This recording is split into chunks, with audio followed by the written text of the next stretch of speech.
नमस्कार, आप देख रहे हैं पब्लिक दस्तक। साथियों, वाम से भारत मुक्ति मोर्चा पूरे देश में कोने कोने फैला हुआ है और अब जब से उड़ीसा में अधिवेशन हुआ है, वाम से भारत मुक्ति मोर्चा के कार्यकर्ता गांव-गांव जाके जागरूकता अभियान चालू कर दिए हैं और अपने अधिकारों के बारे में बता रहे हैं। और 22 फरवरी को वाम से भारत मुक्ति मोर्चा का आरएसएस हेडक्वार्टर पे घेराव है, इसको लेकर तैयारी कर रहे हैं। चलिए आपको वीडियो दिखाता हूँ। आप इससे पहले पब्लिक दस्तक को लाइक कीजिए और लाइक के बाद हाइप कीजिए, चैनल को सब्सक्राइब जरूर कीजिए।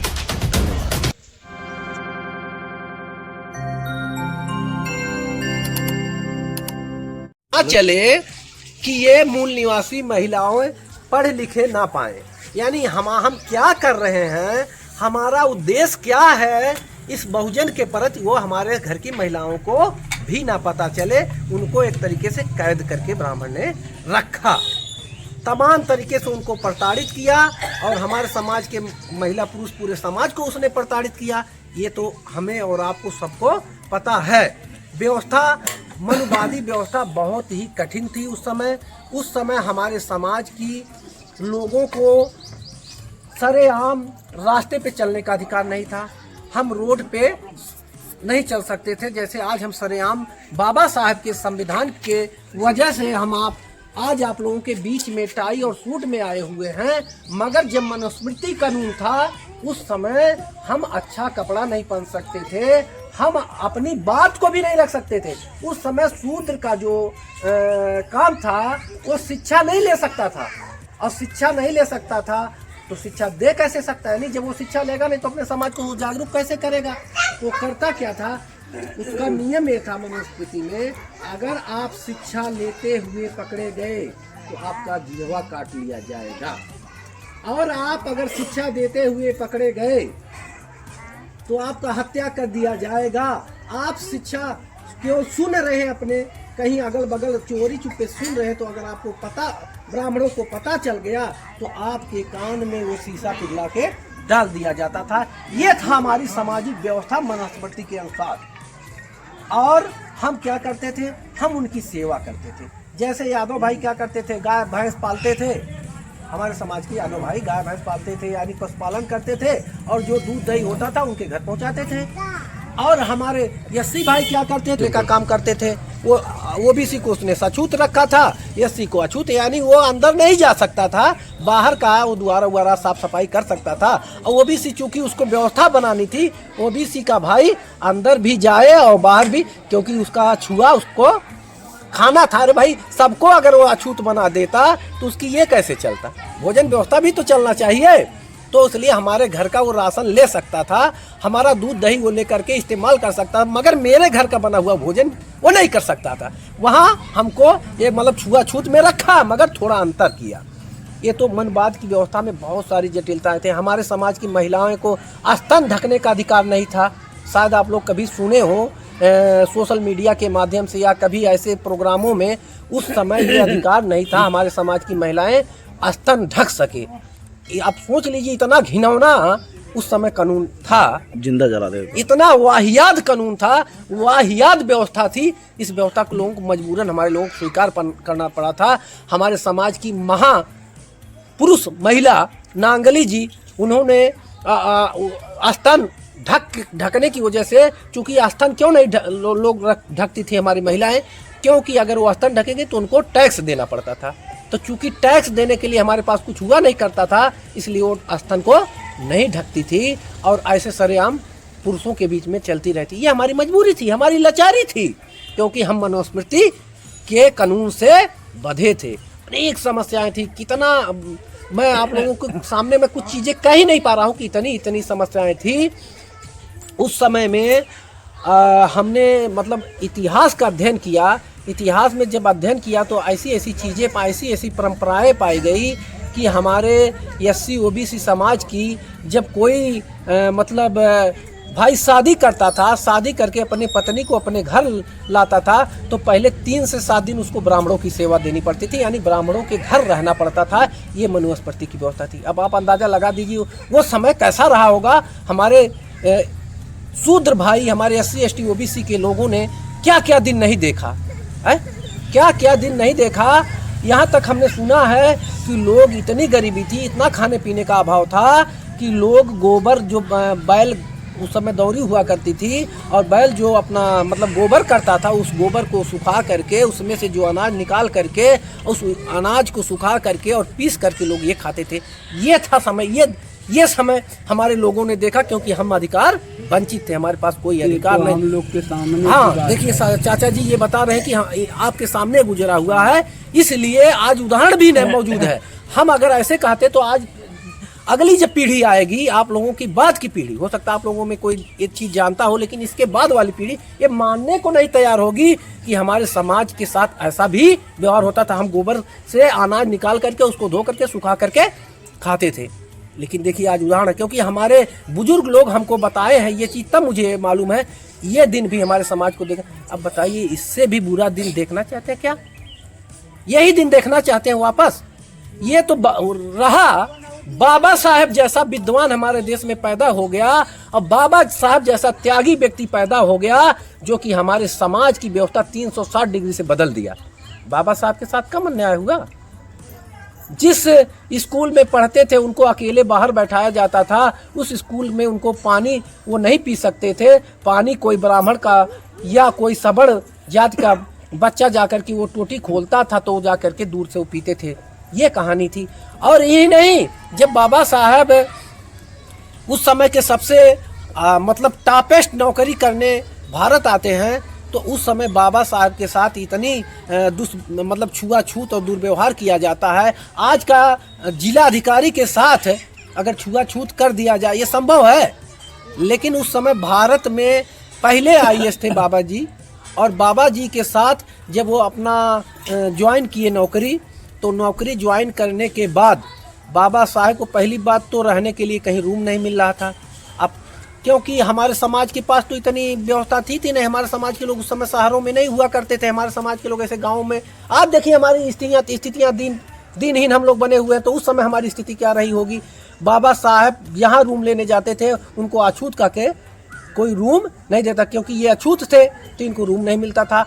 तो एक पारसी व्यक्ति ने उनको शरण दिया, और जब वहाँ से वो ये जान करके कि ये पारसी है, इस वजह से वो दिया कि बाबा साहब टाई सूट में बाकायदे रहते थे, तो ये अपने आप को ये मतलब एससी या शूद्र ना बता करके, ये बताए नहीं, और उनको पारसी समझ करके रूम दे देता है।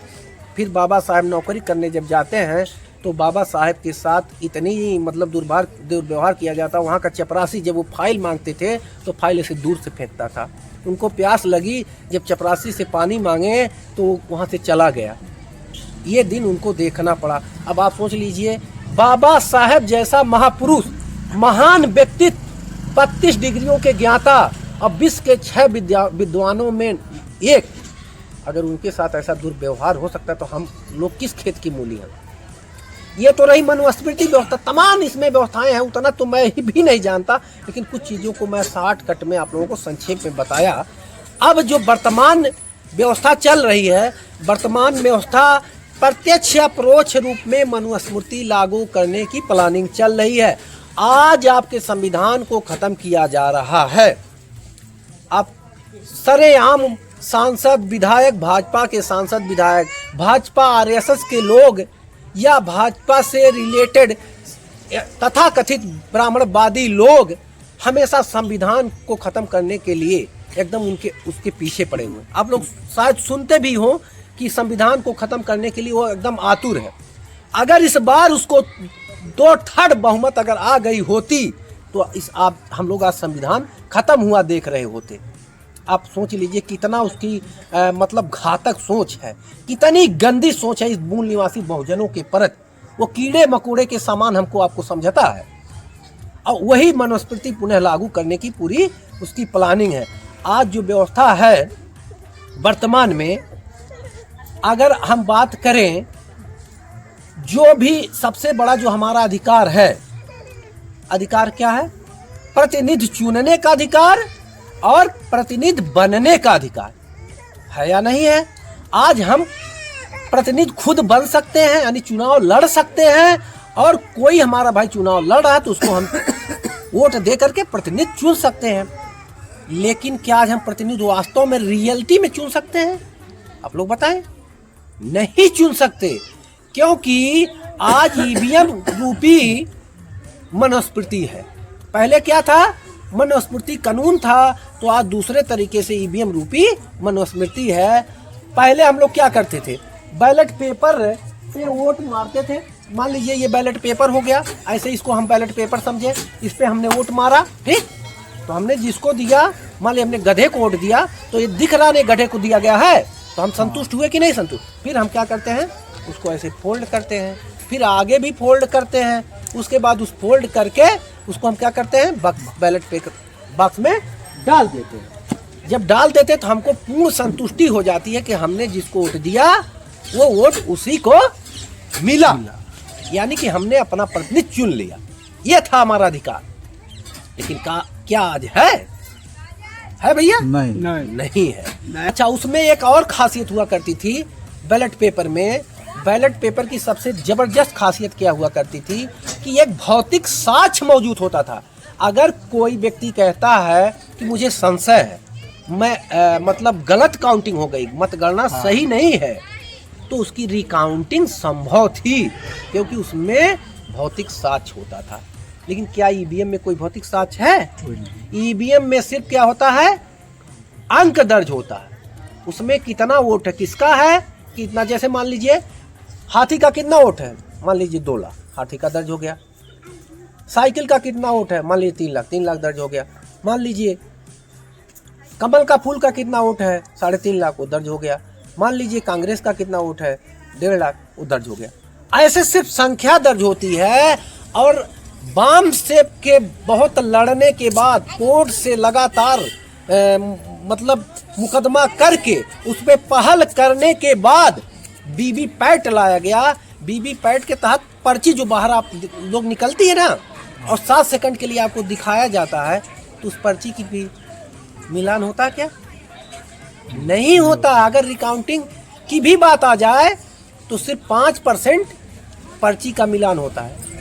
हम मान लीजिए 100 लोग हैं, 100 लोगों ने वोट दिया, तो सिर्फ 5 लोगों का वोट क्यों मिलाया जा रहा? 5 लोग मान लीजिए बीजेपी वाले ही निकल गए, तब क्या होगा? तो बीजेपी जीत गई। 5 लोग साइकिल वाले हो गए तो साइकिल जीत गई। 5 लोग हाथी वाले हो गए तो हाथी जीत गई। तो ये सही नहीं है, ये तरीका सही नहीं है। इस तरीका नहीं होना चाहिए, ऐसा तरीका। दूसरी बात, इससे पहले वाम सेप अगर सुप्रीम कोर्ट से ये जीत करके, केस दायर करके, ये अपने पक्ष में फैसला ना जब तक नहीं लाया था, तब तक बैलेट मतलब वीवीपैट भी नहीं लगता था, पर्ची भी नहीं निकलती थी। वो आप 7 सेकंड के लिए देखते थे, वो भी नहीं देख पाते थे। लेकिन ये रहा धन वाम सेप को कि वाम सेप हमारे समाज के कर्मचारियों का संगठन सतत हमारे लिए लड़ाई लड़ता रहता है, हमारे हक अधिकार के लिए वो लड़ता रहता है। इसके वजह से थोड़ा बहुत कुछ बदलाव आया ईवीएम में, लेकिन ये पर्याप्त नहीं है। दूसरी बात, अगर हम माने कि हमने वोट दिया हाथी को या साइकिल को या गधा घोड़ा, किसी को दिया ना, जब किसी को दिया, वो वहाँ मान लीजिए वोट दिख भी रहा, उसी को क्या जरूरत है कि वो पर्ची वही छप रहा है? कोई गारंटी है उसकी? क्योंकि वो साक्ष्य विहीन है। आज लोग कहते हैं, बहुत सारे लोग कहते हैं, अरे ईवीएम में कैसे गड़बड़ी हो जाएगी? मैं वोट मारता हूँ, सामने दिखता है, मैंने हाथी को दिया, हाथी दिख रहा है, मैंने कमल को फूल को दिया, कमल का फूल दिख रहा है, साइकिल को दिया, साइकिल दिख रही, तो कैसे वहाँ गड़बड़ी हो सकती है? अरे मेरे भाई गधे, इस मूल निवासी समाज के गधे लोगों से मैं पूछता हूँ, यहाँ बैठे पृथ्वी पे बैठ करके और चंद्रमा पे, चांद पे प्रज्ञान रोवर चलाया जा सकता है, विक्रम लैंडर को लैंड कराया जा सकता है। आप लोगों ने सुना है ना, भारत चांद पे अंतरिक्ष यान भेजा था, यहीं से कंट्रोल हो रहा था। यहाँ मोबाइल में बैठे वो व्हाट्सएप भेज देते हैं, लंदन, दिल्ली, यहाँ से मैसेज भेज देते हैं कि नहीं? सारा प्रोसेस यहाँ से मोबाइल से कंट्रोल करके कहाँ से कहाँ क्या कहते हैं मंजिल को पकड़ लिया जाता है। आपकी कौन सी गतिविधि है दिल्ली बैठे यहाँ देखा जा सकता है, और यहीं बैठ करके ईवीएम में नहीं देखा जा सकता, उसमें छेड़खानी नहीं की जा सकती है। जिस देश में ने इस ईवीएम को बनाया, उस देश के विशेषज्ञों से जब राय ली गई, तो वहाँ के विशेषज्ञों ने ये कहा कि इससे जो मतलब चुनाव प्रक्रिया है, ये पारदर्शी भी हो सकता है और बड़े पैमाने पे गड़बड़ी भी की जा सकती है। तो ये संशय है ना। अंकल जी थोड़ी देर के लिए आप शांत होइए, बाद में आप सवाल जवाब कर सकते हैं, आप निश्चिंत रहिए, कोई टेंशन नहीं, हम लोग अभी रहेंगे। हाँ, तो वो प्रक्रिया उन लोगों ने, विशेषज्ञों ने बताया कि बड़े पैमाने पे इससे घोटालेबाजी भी की जा सकती है और पारदर्शी चुनाव भी कराया जा सकता है, लेकिन नियत कराने वाले के ऊपर है। तो जो कराने वाला है, जो चुनाव आयोग है, आप बताइए, चुनाव आयोग निठल्ला चुनाव आयोग है। निठल्ला चुनाव आयोग सरेआम आंखों पे वो पर्दा बांध के चलता है। हमारे समाज का अगर कोई नेता, कोई प्रत्याशी जरा से अगर कोई बात करता है तो उसको क्या होता है, उसको खटक जाता है, वो सूप से सुरपुट पकड़ लेता है। लेकिन बीजेपी एंड आरएसएस की पार्टी सरेआम पैसा बांटे, सरेआम शराब बांटे, सरेआम जो भी मतलब मशीनरी का उपयोग करे, मगर चुनाव आयोग को दिखता नहीं। जो ऐसे हमारे आपके बीच में सरेआम चुनाव इस तरह करा रहा है, तो उसकी विश्वसनीयता पर सवाल उठता है कि नहीं उठता है? उससे पारदर्शिता की उम्मीद आप कर सकते हैं क्या? ये है ईवीएम। तो पहले, सबसे पहले आपको क्या करना पड़ेगा? अपने अधिकार को बचाना पड़ेगा। अधिकार के लिए हमारे समाज के आप नेताओं से उम्मीद करते हैं क्या? हमारे समाज के नेता आके बचाएंगे क्या अधिकार? अगर हमारे समाज के नेता आज ही लायक होते तो आज हम लोगों का ये दिन नहीं होता है। आप किसी भी नेता को, हम किसी नेता की बात नहीं करते, लेकिन जितने भी मूल निवासी समाज के नेता हैं, सारे के सारे भड़ुआ दलाल हैं। अब उसमें हम किसी का नाम नहीं लेते, लेकिन आप ये मान के चलिए उस भड़ुआ दलाल बन चुके हैं हमारे समाज के सारे नेता। उसी के पिछलग्गू बन के अपनी रोजी रोटी किसी तरीके से हमारी चलती रहे, बस यहीं तक वो सीमित है, सिर्फ अपने अस्तित्व की लड़ाई वो लड़ रहे हैं। ये तो तब आप ये जरा सोचिए, अगर हमारा नेता वो भड़ुआ हो गया तो खुद अधिकार के लिए खुद लड़ना पड़ेगा कि नहीं? अगर खुद लड़ना पड़ेगा तो सबसे पहले आपको संगठित होना पड़ेगा, है? तो संगठित होने के लिए कोई माध्यम होना चाहिए।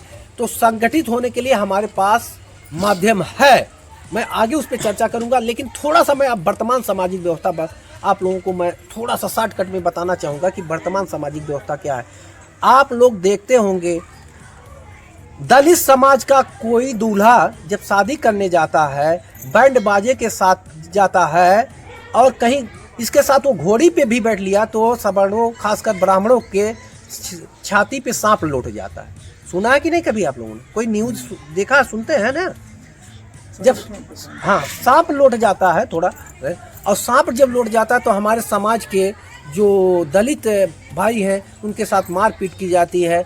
अभी गुजरात में ही अभी बहुत कम समय, अभी बहुत ज़्यादा समय नहीं हुआ, हमारे समाज दलित भाई शादी में इतना ही गलती कर बैंड बाजे के साथ घोड़ी पे चढ़ जाते हैं, तो उनके साथ जो समर्थ जात के लोग होते हैं तो क्या करते हैं, तलवार भांजने लगते हैं, यानी तलवारबाजी करते हैं, उनको घायल करते हैं, मारा पीटा जाता है, नंगी तलवारें दौड़ा देते हैं। ये है हमारी समाज व्यवस्था में हमारी हैसियत। अभी यहाँ दरभंगा बिहार में एक हमारे 80 समाज के पासवान जात के लोग थे, सिर्फ मजदूरी मांगने मात्र से ब्राह्मण समाज के लोगों ने, पूरे गांव के ब्राह्मणों ने घेर करके ये उस दलित परिवार को बेरहमी से, पूरे परिवार के लोगों को पीटा। महिलाओं को भद्दी भद्दी गालियां दी गई, महिलाओं को भी नहीं बख्शा, उनको भी बेरहमी से पीटा गया। वो न्यूज मेरे पास मौजूद है, मैं आप लोगों को बाद में दिखा भी दूंगा। ये है हमारी हैसियत।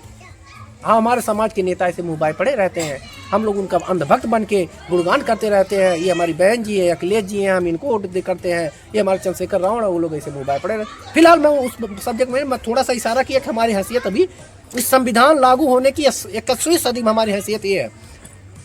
एससी के साथ होता ही होता है। अब मैं आपको दूसरा उदाहरण देता हूँ। आप लोग जानते हैं सिर्फ एससी के साथ ही होता, ऐसा नहीं है। एससी के साथ साथ ओबीसी के साथ साथ उतनी ही बर्ताव और व्यवहार किया जाता है, सिर्फ वक्त की उन्हें जरूरत होती है।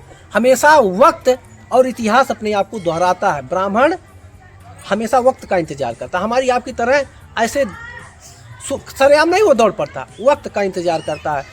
आप लोगों ने सुना होगा, आज से कुछ दिन पहले, 2-4 महीने पहले, बहुत ज़्यादा दिन नहीं हुआ, यादव समाज के 2 संत, वो कथाकार एक सामाजिक व्यक्ति होला, एक सम्मानित व्यक्ति होता है।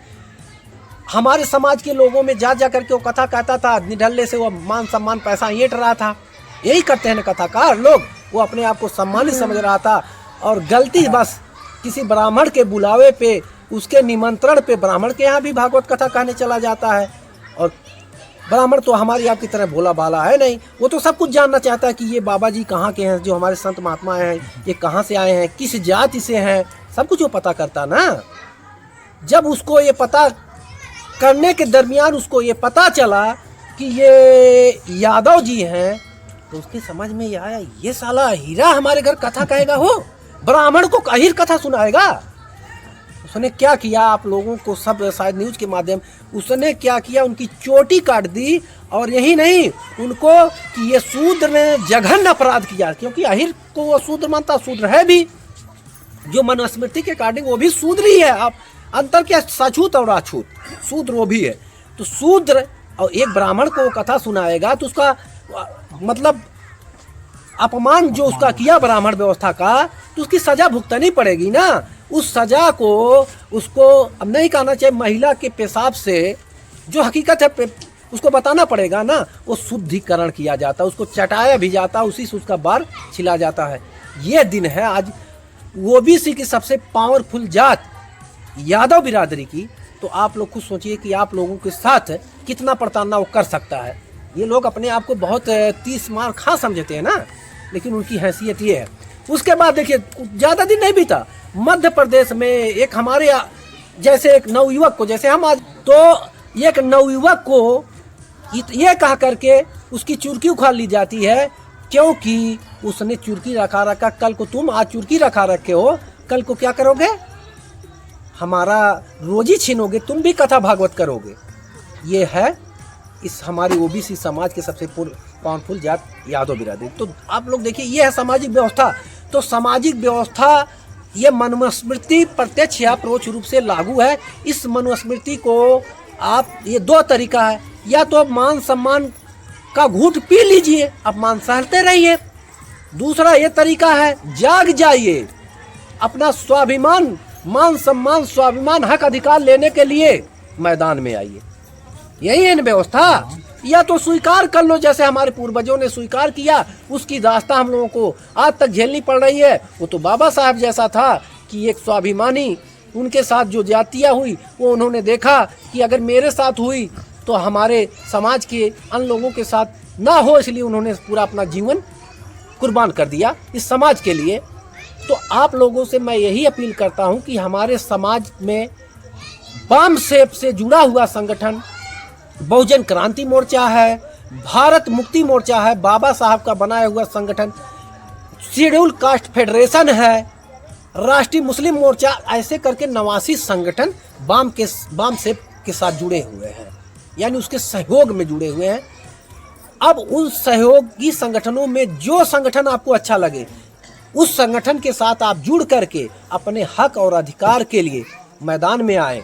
जब तक आप अपने हक अधिकार के लिए खुद मैदान में आप लोग नहीं आएंगे, कुछ साथ और सहयोग नहीं दे करेंगे, तब तक आप अपने हक अधिकार को नहीं ले सकते हैं। हमारी हिस्सेदारी देखिए, अब संगठन की मैं बात करता हूँ, आज जो सामाजिक व्यवस्था के तहत जो हमारी हिस्सेदारी होनी चाहिए, क्या है भैया?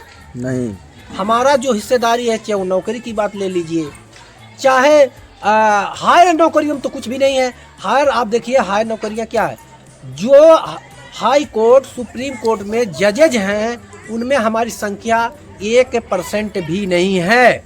उसमें 95% से लेकर के 98% सवर्ण जाति के लोग हैं, खासकर ब्राह्मण। तो ब्राह्मण अगर न्याय करेगा, जो आपको अपने बराबरी बैठते हुए नहीं देखना चाहता, आपका हक अधिकार वो देगा आपको, आपके साथ न्याय करेगा। जो आपको जूती समझता हो, पैर की जूती के बराबर समझता हो, उससे आप न्याय की उम्मीद कर सकते हैं। अंग्रेजों के शासन काल में ब्राह्मण को न्यायपालिका का जज नहीं बनाया जाता था। इसलिए नहीं बनाया जाता था क्योंकि अंग्रेजों का मानना था, चूंकि वो मानवतावादी कौमें थे, कि इनके अंदर न्यायिक चरित्र नहीं होता, ये न्याय नहीं कर सकता, तो उसको जज नहीं रखता था। आज सारे हाई प्रोफाइल नौकरियों पे, जितने भी हाई क्लास, चाहे वो सचिवालय की हाई प्रोफाइल नौकरियां हों, चाहे कोर्ट में हाई कोर्ट, सुप्रीम कोर्ट में हो, या जो भी हाई प्रोफाइल नौकरियां, उसमें सारे के सारे ये ब्राह्मण ही भरे हुए हैं। तो हमारे साथ न्याय नहीं होगा, हमें संगठित होने पड़ेगा। जो बाबा साहब कहते थे, शिक्षित बनो, संगठित करो और संघर्ष करो। तो शिक्षित हम लोग थोड़ा बहुत हो गए हैं, लेकिन और संगठित होने की ज़रूरत है, संगठित होकर के संघर्ष करने की ज़रूरत है। तो बहुत सारी बातें हैं